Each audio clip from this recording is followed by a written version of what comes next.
Okie dokie. Just to give you an idea of the questions then, pretty straightforward in that we'll talk. I'm going to ask 2 or 3 questions, then I might bugger off because I'm the editor and need to go and put out some fires. But Rhoda will carry on hopefully for no more than 30, 40 minutes, if that's okay. How long?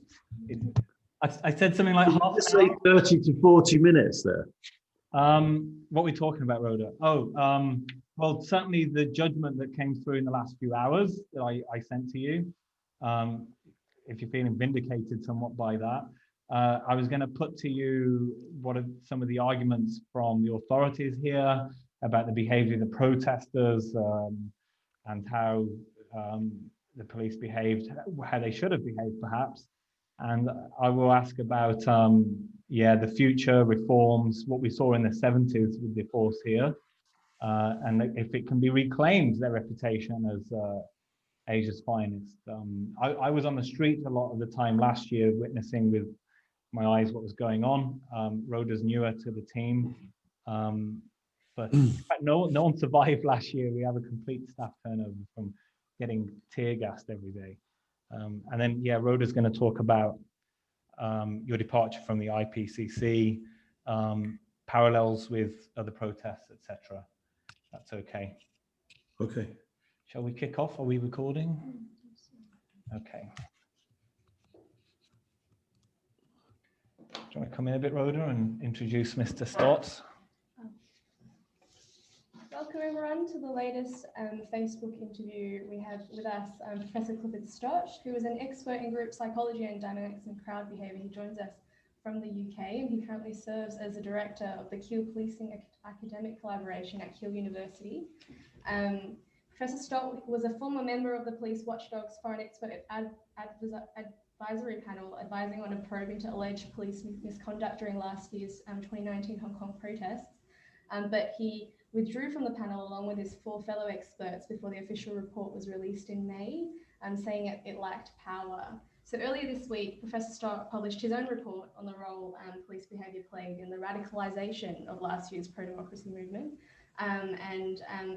He joins us now from the UK. We're chatting to him about the findings of his report and why he decided to withdraw from the IPCC probe. We'll come on to your report shortly, Mr. Stott, but pretty good timing today. Just hours ago, a judge during a judicial review actually said that the IPCC, the police watchdog here, was inadequate and not institutionally independent of the force with regards to CAPO, which is the internal police complaints body. Just to explain, if you do have a complaint about the police, they will internally investigate it through CAPO, and that can be then passed on to the supposedly independent IPCC, but it's faced a lot of criticism. Are you feeling somewhat vindicated by this judge's ruling today then? Well, I suppose at some level it confirms and validates our concerns about the structural relationship of the IPCC to the Hong Kong police force. A genuinely independent police complaints body would not require people to make their complaint to the police first. They should be able to complain directly to the police complaints authority. So that was in terms of our initial overview of where we were and our role as an international experts panel. Our considerations were based on international norms. So where one looks at the structural relationship of a independent police complaints authority in other democratic states, that level of direct complaint, that level of direct independence is an international norm. And it was clear that that wasn't the case in Hong Kong. And that was one element that we felt was problematic.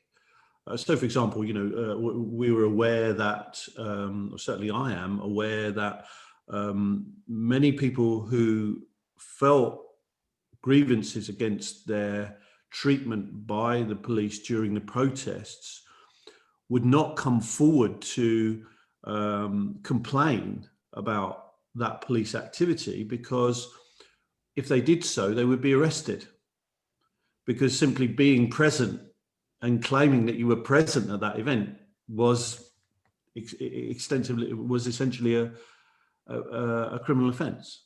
So, I mean, there's a major issue here about how the IPCC works as a complaints authority, and lacks genuine structural independence from the police force. And that's just one element of where our attention was focused, and why we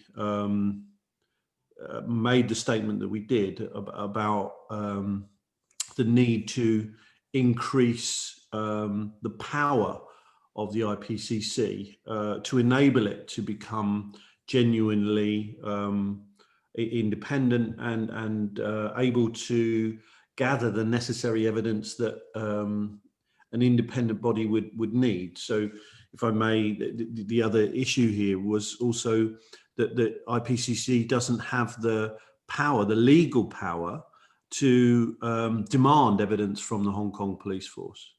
That it is reliant on the Hong Kong police force to offer information to the IPCC. Again, that's no basis for enabling the organisation to extract the necessary data and evidence it would need to validate police claims. So, if we're thinking about the dynamics of how a crowd event played itself out, the IPCC should be able to demand radio transcripts of radio conversations, so the timings of events can be validated. So if the police claim that an order was given at a particular time, that evidence can be gathered to validate that claim. And without that legal power to get that evidence, then you're reliant on what the police say as a single point of data, and that's no basis for objectivity. Yeah, some of the other criticism of the IPCC is that its leadership appointed by the chief executive, and it hasn't the power to launch investigations. And perhaps we can return to the issues with its structure and your departure from that panel a bit later, because as you say, we have this situation whereby if you allege that you have been, say, sexually assaulted in a police station, you're actually expected to turn around, go back to that police station and make a complaint at that station for it to be internally considered. But I'm going to hand over to Rhoda shortly, but I also wanted to just jump back a little bit to what happened last year and consider, what perhaps the police should have done, because when we look at this report, the pro-Beijing lawmakers, the chief executive, they've pointed out, and the IPCC report spent a lot of paragraphs saying that the protesters were throwing firebombs, they were attacking people, vandalizing property, it was out of control on the streets, rioters, as the authorities have deemed the protesters here. And as recently as this week, the authorities have said that, there were no deaths at the hands of the police during last year's demonstrations. What points of escalation did you observe, perhaps on the police side, in terms of their tactics? I recall them going, systematically block by block, in the early days to try and reclaim certain areas on the streets, to eventually just sweeping in at high speed and taking down, arresting anyone they could in clouds of tear gas and pepper spray. Where did it go wrong? What should have the police have done to deal with this kind of street protests? Well, that's a very challenging question. I think, one of the things that I ask people to do is just to take some steps back and recognize the complexity of what it is that we're trying to understand here. I think there's a tendency in some respects for people to talk about the protests, almost as if it's like a singular thing.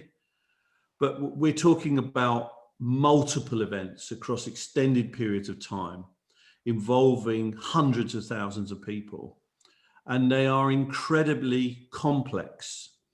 So the first thing that we did in the study, for example, was to spend considerable effort on trying to map what went on behaviourally, so that people are clear what it is that we actually need to explain. And that's one of the things that goes wrong here, that people's analysis isn't actually embedded in a clear understanding about what actually happened. And any objective analysis has to be based on an objective analysis of what happened behaviourally. So what we do is in the study is we look into the evolving pattern of the events. And you'll see from our study that we believe that the protests during 2019 can effectively be broken down into 3 distinct phases. Now, why we do that is because where you look at it objectively and scientifically, the patterns of behavior in the protest change over time. So the idea that the protests were marked by violence and petrol bombs is only true of the latter phases. It's not true of the beginning. You know, there was no violence, there was no petrol bombs on the 9th of June. There was no violence and confrontation on the 16th. Right? So where were the petrol bombs there? So do you see what I mean? You have to be nuanced in understanding the dynamics of the event as it evolves over time. And the question that we're asking is, how did it get to the point where there is so much violence and confrontation? Because it didn't begin like that. And where one looks at the evolving patterns, during the phases, you see a transition. So phase 1 is marked by largely peaceful protests, except on the 12th, that are all focused on Hong Kong Island, and they are protests against LegCo and the government. After the transition from the events on the 1st of July, the protests spread for the first time into the new territories. And then you see, when that happens, you see a changing form, that the people start to protest against different things. They're not anymore protesting just against the government. They're protesting against the singing aunties. They're protesting against the mainline train station. They're protesting against symbols of Chinese cultural incursion into the life of Hong Kong people. And the more violent phase comes after Yuen Long.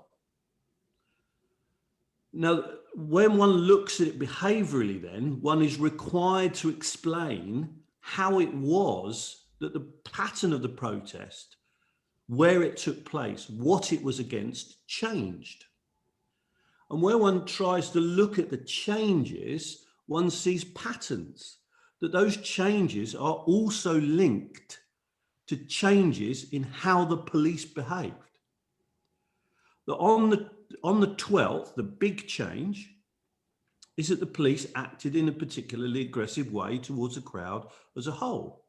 We know from the evidence that's available, and this is not contested in any way by any party, that the violence begins to escalate after police intervention outside the CITIC Tower.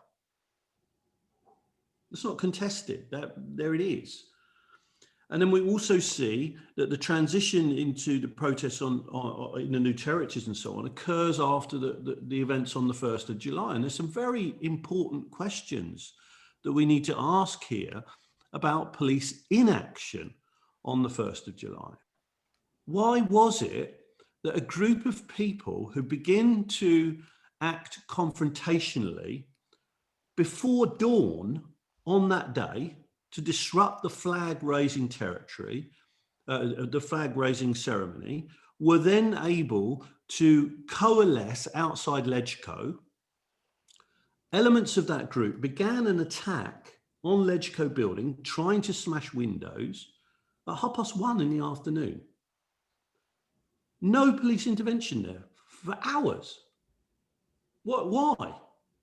How is it that you can stand outside Parliament building and smash up windows when there's acknowledged to be only a few hundred people there and nobody does anything about it? Sorry?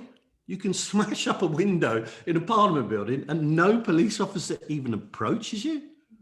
There's 500 police officers at least inside that building. They didn't do anything.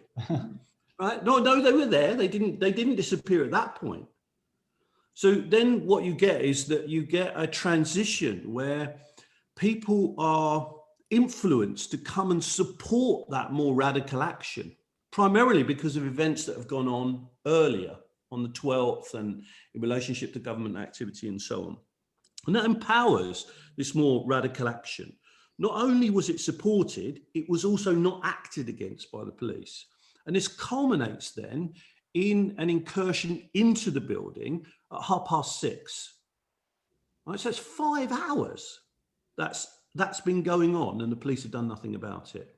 And then they get into the building, into the foyer area, and they're in that foyer area for 2 hours.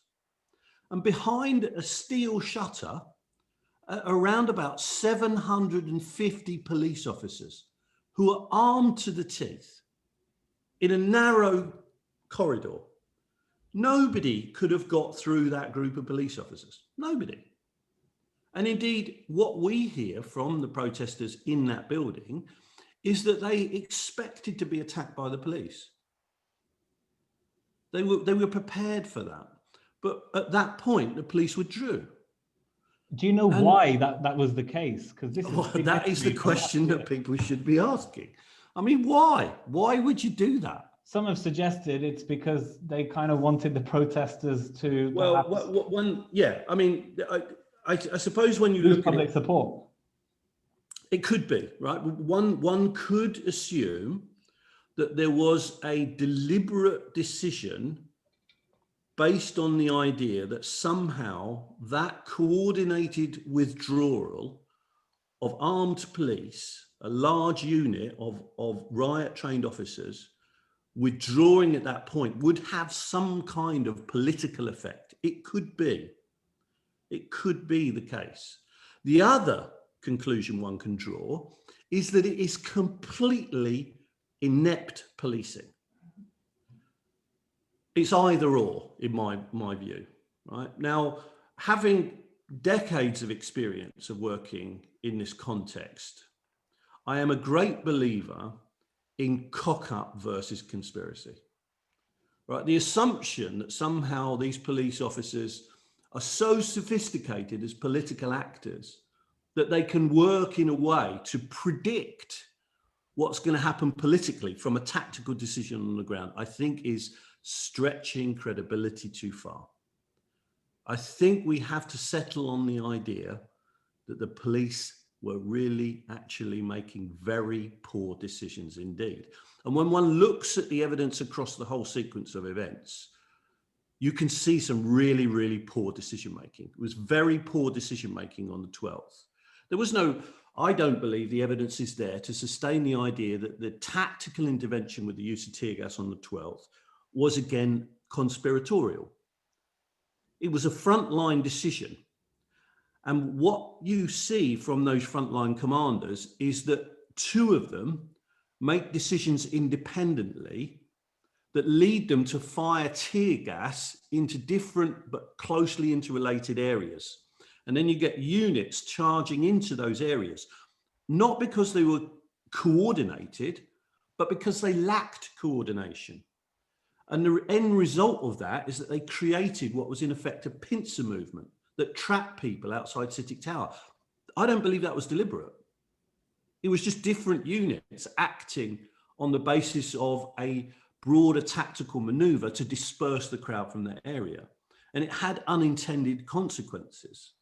And I think that the situation in Legco on the 1st of July was also unintended. It's just a reflection of really poor decision-making on the part of the police.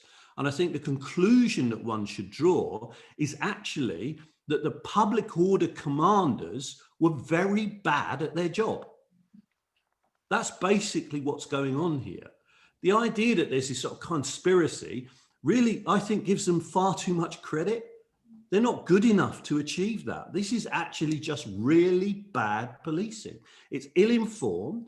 it does not keep up to date with the latest standards of scientific understanding of the nature of crowds and their dynamics. It lacks development to international standards of de-escalation capability. It's riven with poor and ineffective decision-making. That's my view.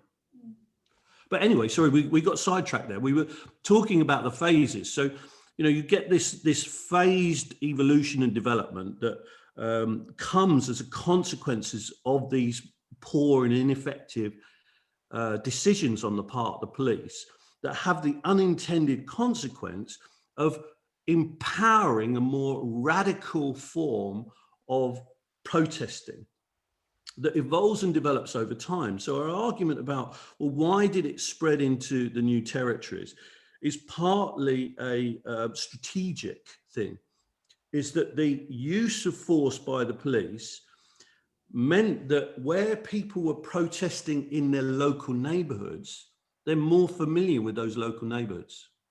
And it's easier to outmaneuver these really quite clumsy tactics on the part of the police. So, but it also takes the protest into areas where it's easier for people to participate, because they don't have to travel to different locations, and it's a way of mobilizing people into the protest movement.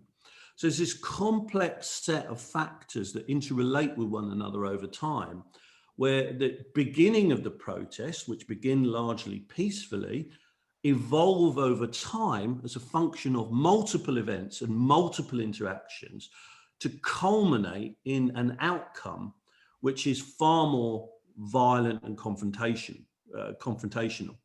Now, if we understand that, then we have to accept that what the police did was part of the dynamic through which the outcomes occurred.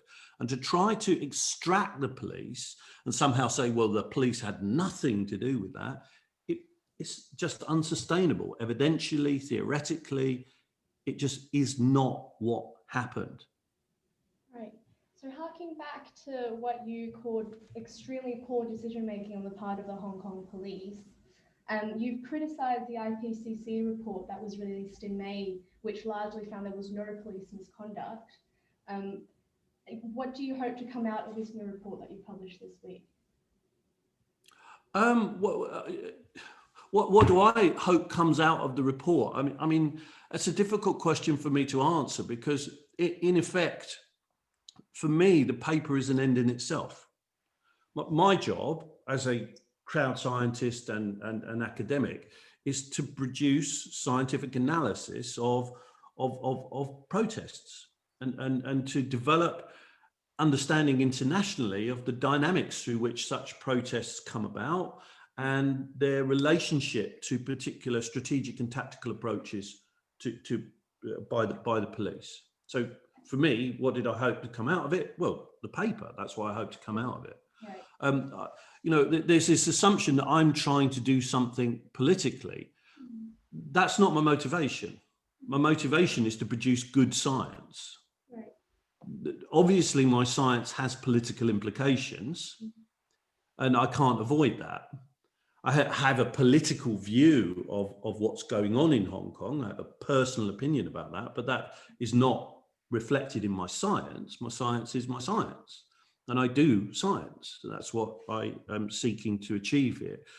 But beyond that, what am I seeking to do? I'm seeking to contribute objectivity to the analysis of what went on. I think I'm also seeking to complement the IPCC report. And we were critical of the IPCC because we argued that it didn't have the necessary powers to extract the evidence that would really then flow into its capacity to provide objectivity. When the report was published, it was clear that our criticisms were valid because that report does lack objectivity in its analysis. However, the data it provides is first class. I mean, if you look at those appendices in the IPCC report, they're incredibly well researched.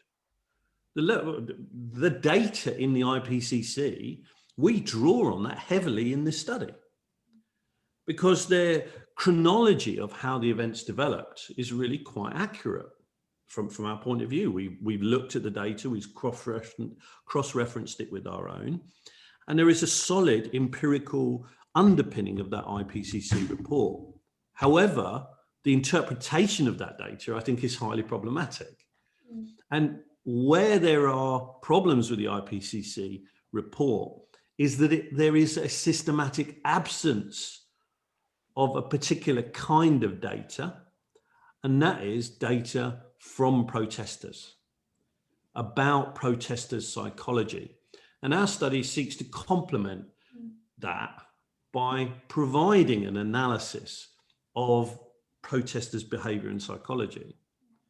And speaking of protesters' psychology, in your report, you mentioned that the illegitimacy and disproportionate use of police force created a psychological unity amongst protesters, and that this is what played a central role in the escalation of the protests.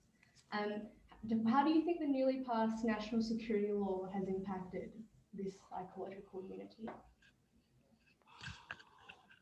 Well, again, complex issues raised by the question you ask. The statement that you refer to is more about, in particular, the incidents on the 12th of June. One of the most stable, enduring, and validated conclusions that we draw based on our theoretical understanding of crowd dynamics is that there is a direct relationship between these tactics that are indiscriminate, so firing tear gas against a whole crowd, dispersing a crowd of 24,000 people by charging into them with batons and shields, is inherently indiscriminate. And there's a physical reality to that situation that creates a context for people who previously might have seen themselves as different from the people around them in various different ways, radicals versus progressives versus peacefuls, this kind of psychological differentiation about how people approach the pro-democracy movement. But where confronted in a crowd by indiscriminate use of force by the police, everybody finds themselves in the same situation. And that creates a psychological unity that wasn't there before. And that psychological unity is the basis through which people can then act collectively against what they see as illegitimate police intervention. And what we know is that that psychological unity also creates a sense of empowerment, so that people don't just feel that they've got the right to resist the police, they also feel united enough and capable enough to fight back. So what we know is that the psychology of riot is a direct product of particular styles of police intervention. And we saw that very, very clearly on the 12th of June. But that psychological change is enduring, and it survives beyond events, and it creates psychological change. And for us, the clearest example of that is just look at the difference between the 9th of June, the 12th of June, and the 16th of June. 16th of June sees a mobilization of 2 million people estimated. But on the 16th of June, this was no longer just a protest against a piece of legislation. This was now the 5 demands, and 3 of those demands related directly to incidents on the 12th. So the protest movement and what people were protesting against and about changed fundamentally as a function of events on the 12th. That's self-evident. So we see psychological change that creates unity, creates a unification. Now, the issue of the security law is different to that, because the security law is the legal framework that, in effect, and I use this in very big, bold, inverted commas, legitimizes police intervention. One has to recognize that the intervention on the 12th by the police was not unlawful. It was lawful as a function of the Public Order Ordinance. And the Public Order Ordinance itself is a really problematic law that's fundamentally intrusive into fundamental rights. But nonetheless, it is the law. And the police were using that law, able to define the situation as a riot, and that legitimized in lawful terms what they did to disperse that crowd. Perfectly lawful. Now, the national security law further expands the capacity for the police to define the intrusion into fundamental rights as lawful. You know, simply saying things, simply doing things now becomes a crime. So that undermines the freedom of expression. It undermines the freedom of consciousness. It undermines the freedom of peaceful assembly. Those are all fundamental rights that should be protected under the law. And I don't believe that the security law does that. I think it actually intrudes into those fundamental rights in really powerful ways that are deeply problematic. Now, they're separate issues. I think you made a point there about just the anger towards police, particularly in the latter parts of the protest. When we spoke to anyone listening to the chants, it was all about the police. There was not much talk about extradition laws and such. And it makes one wonder about what the force may have to do to restore its reputation, if there's any interest in doing so, as Asia's finest. We look back over the decades and its reputation has been in tatters before. With corruption in the colonial era, it was the rise of the ICAC, anti-corruption body, that saw it regain its position or achieve a position as Asia's finest. What's it going to take, other than its Facebook post reach out and this kind of stuff, to restore the force's reputation in Hong Kong? Or in light of what you've just been saying about national security law and the new powers the force has, warrantless raids, arresting people for speech, does it even matter now? Are we entering a police state? Would you use those words?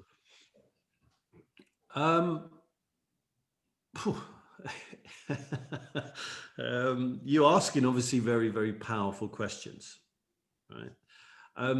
What needs to be done to restore police legitimacy in Hong Kong is a massively challenging question in and of itself. Is it even possible at this current time to achieve that? I think one of the responses to that question has to be to recognize again the complexity of the issues that the question raises, and to point out some of the learning that we've been developing as a function of our analysis of policing in the pandemic. That one of the things that teaches us is the importance of context, that how the changing context of policing can fundamentally affect how a population sees the legitimacy of that policing.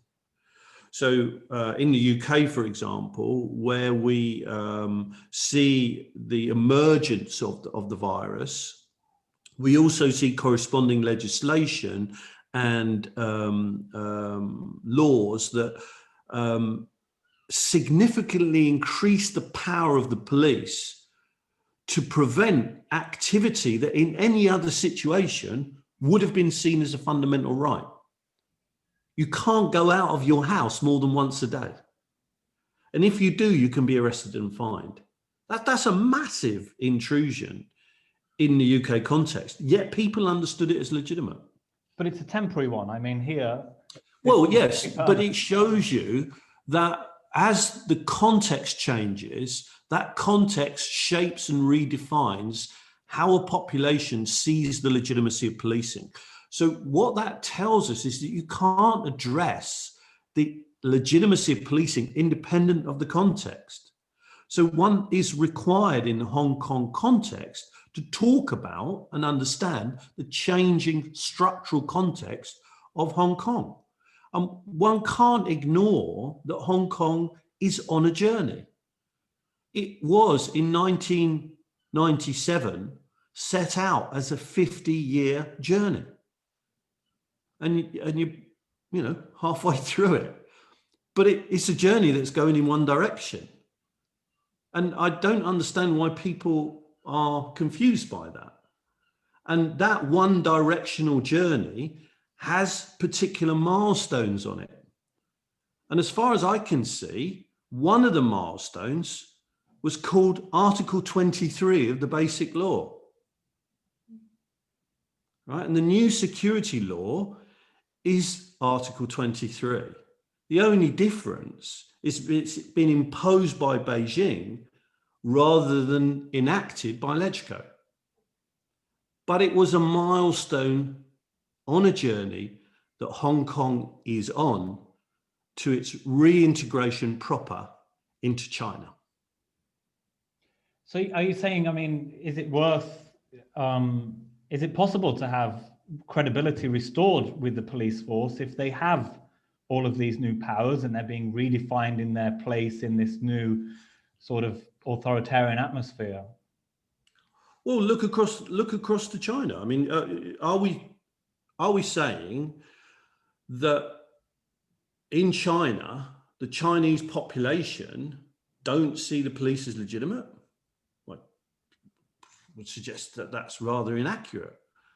I mean, in China, policing is seen as widely legitimate. In China, you have community policing. You have a style of policing where the perception of the population of the police force is important to the Chinese authorities. And one would assume that eventually will be the situation in Hong Kong. It's not going to happen tomorrow. I think you have to look at this historically. Right. It's a difficult and uncomfortable set of reflections, and it's purely an opinion on my part, but where will China be in 2050? Where will Hong Kong be within China in 2050? Well, my view would be it's going to be a suburb of the Greater Bay. And what will the Greater Bay be but a integrated single economy in a general area of industrial urban economy that's largely IT based. It will be one of the largest global economic centers in the world. You know, where will the police be in that framework? Will the public see the police as legitimate in that framework? What will be the political setup of the Chinese state at that point? What will be the political makeup of the world at that point? It's a very difficult thing to call.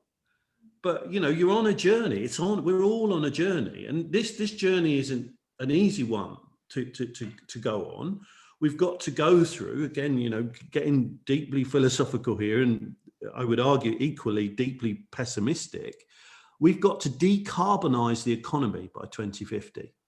We have to go through a level of reform on a global level greater than that experienced in the Industrial Revolution. Where will that leave us? What kind of societies will we be living in? What will be the role of government and police in that kind of context? Will we all be living in liberal democracies, in a comfortable world like we believe we live in now? Or will the world have shifted towards a form of totalitarianism? And totalitarianism is coming everywhere. Look at it. Look at the world. Look at the totalitarian leaderships that are popping up. Brazil. Look at the situation in America with Trump. Look at Putin. You know, where will liberal democracy be in all this? Will liberal democracy survive? Who knows? But it's going to be a struggle, however one looks at it. Right. You mentioned that the police in China are considered legitimate, and that Hong Kong is part of this journey to be reintegrated back into China. But in your report, you mentioned that the radicalization and the violence of the last year's protests came from an almost breakdown of how protesters saw the legitimacy of the police. So how do you envision where Hong Kong is now, where there are still kind of signs of dissent against police, to a situation in Hong Kong where the police is seen as legitimate as it is in China? Well, we're doing a piece of work currently in our research centre where we're starting to ask these questions about what is legitimacy. How do we generate perceptions of police legitimacy? Where do these perceptions come from? And one thing you need to consider, I think, is that you can't have a view of illegitimacy without some model in your mind of legitimacy. Right? So you must have a view that the police are doing something that you think they could do in a different way. Right? So what we think is that one of the things you need to take into account is that public perception of legitimacy of the police is what we might call contextually embedded. You know, what is legitimate policing in one location may be seen as illegitimate in another, and vice versa. So you've got to look at it in a contextual way, and to understand it in a way that's constrained by the broader parameters of how people in that particular situation are going to see what is legitimate and what isn't. So it's a complex set of issues that I can't pretend we've got an answer to. You know, understanding how people come to understand the legitimacy of the police is a complex issue. But what we can say is that in the context of the policing of protests in Hong Kong in 2019, there was a transition, a measurable transition, where people's vision of the legitimacy of the police changed. And that's measured by population surveys. It's measured by on-site surveys by Francis Lee and in the work that goes on at the Chinese University of Hong Kong. That is clear. And what's interesting about that data is that it starts to show that after the 12th, there's an increasing sense of police illegitimacy among the protesters in Hong Kong, and indeed among the wider population. But it really takes off after Yuen Long. And that's a really interesting event, because Yuen Long is not just about police inaction, it's also linked to accusations of police collusion. And it's not just collusion with anybody, it's collusion with people who are understood to be part of organized crime networks. And that relationship is a historic one. You know, the British colonial state used the triads to enforce power. And the collapse of perceptions of police legitimacy in Hong Kong is linked to this kind of historical moment where it wasn't just a collapse in the perception of the legitimacy of police. I think it was also a collapse in the perception of the legitimacy of the state. And that had been ongoing for quite some time, and is also linked to the earlier period between in particular 2003 and 2016. The umbrella movement, the so-called collapse of the umbrella movement, the rise of localism, the fishbowl riots, all of these things were feeding into 2019. And I think they all came to a head at Yuen Long. And I think it's at that point then that people start to become far more radicalized, as we call it. And I recognize that's a problematic term. But it's after that then that this more radical and violent form of protest starts to really take off, that culminates in the situation at PolyU. So I think there's just a whole series of moments, and I'll refer you back to my previous comments, on a journey. There's a journey going on here, and it's a transition point. All of these are transition points on that journey of the growing incorporation of Hong Kong society into a one-country situation. I mean, exactly a year ago, it was the PolyU siege, of course. Very wary of your time and having you speak about the downfall of liberal democracy before breakfast. So perhaps the last question or two, maybe one from Rhoda.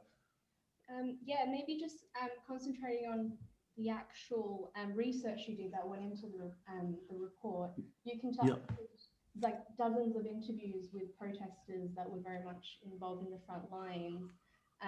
What was the most remarkable account or the most memorable account that you heard from these protesters?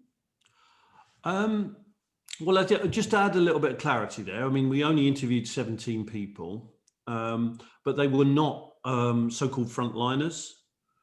These were people who saw themselves as separate from that, as different. These are people who would define themselves as peaceful protesters and didn't really get involved in the front line, because what we were interested in is understanding the psychology of transition. You know, how do so-called peaceful protesters see the frontliners? That was in a sense what we were trying to understand. I don't think there's any singular quote that I can think of that was really indicative or stands out, because I think everything they said to us was really deeply meaningful in different ways about this journey, this transition that they went through. I mean, incredibly interesting.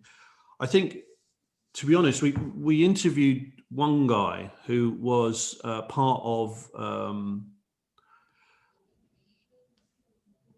the initial sort of pro-democracy movement, but wasn't from a university background, a working class guy from Kowloon who transitioned as a function of his experiences in and around Citic Tower. And it was fantastic to hear him talk to us. We had to manage it through an interpreter, but it was really profoundly powerful account of his change as a function of the experiences that he'd had at the hands of the police during the protest. And I think that really brought home in very vivid and powerful ways the validity of our analysis. And you know, speaking as a scientist, as a social scientist, it's always really enlightening to hear firsthand people's experiences and to draw on those accounts to help us understand the dynamics of how these things work themselves out. Because I will remind everybody listening to this that that's my motivation. People will vilify me for what I am saying here. People will condemn my science. They will condemn me as somehow politically partisan. But running right the way through the heart of this, my motivation is scientific. That's what I'm doing this for. I don't care about the condemnation. Let other people get on with the political debate. I'm here to contribute the science.